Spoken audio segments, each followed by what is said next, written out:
जय श्री कृष्णा, जय श्री राधे। कैसे हो आप दोस्तों? उम्मीद करती हूँ आप सब बहुत ही बढ़िया होंगे। आपके इष्ट, आपके प्रभु, आपके भगवान की कृपा सदैव आप पर बनी रहे, यही मंगल कामना करती हूँ दोस्तों। चलिए दोस्तों, आज हम बात करेंगे कि हमें निर्वस्त्र होकर क्यों नहीं नहाना चाहिए। हमने बड़े बुजुर्गों से सुना है कि निर्वस्त्र होकर हमें स्नान नहीं करना चाहिए, ठीक है। तो हमने कई लोगों के मुंह से ये चीज़ सुनी है कि हमें ऐसा नहीं करना चाहिए। आखिर क्या कारण है इसका? ठीक है, इसका एक बहुत ही बड़ा कारण है जिसके कारण हमें निर्वस्त्र होकर नहाने से मना किया जाता है। दोस्तों, मान्यता है कि निर्वस्त्र होकर स्नान करने से आत्मा को कभी भी शांति नहीं मिलती। कहते हैं हमारी आत्मा कभी भी तृप्त नहीं होती, और साथ ही साथ हमें निर्वस्त्र होकर नहाने से पितृदोष लगता है। पितृदोष इतना खतरनाक होता है कि अगर आपके पितृ आपसे नाराज़ हो जाएं तो आप यकीन मान के चलिए कि आप किसी भी देवी देवताओं को मना लीजिए, लेकिन अगर आपके पितृ आपसे नाराज़ हो गए तो फिर आपको कोई भी तार नहीं सकता है। पितरों का प्रथम जो स्थान है पूजा के लिए वो दिया गया है।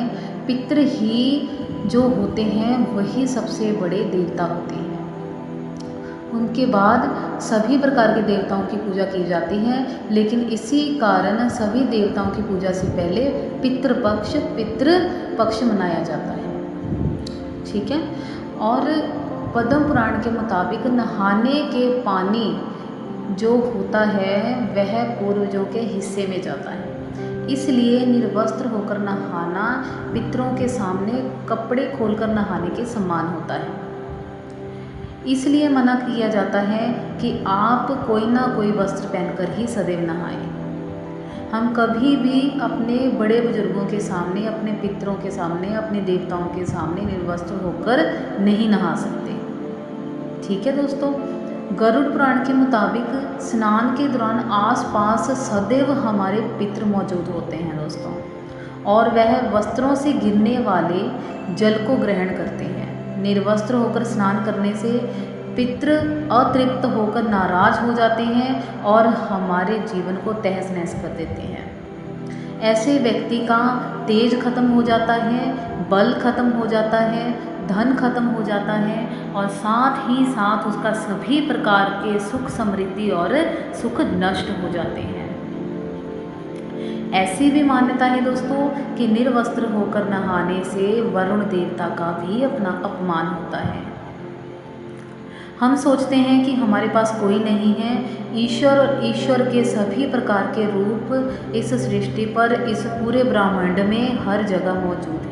ईश्वर तो कण कण में वास करते हैं, इसीलिए माना जाता है कि वरुण देवता हमें देख रहे हैं, इसलिए उनके जो सम्मान के लिए हमें सदैव कपड़ा पहनकर ही स्नान करना चाहिए, ठीक है दोस्तों।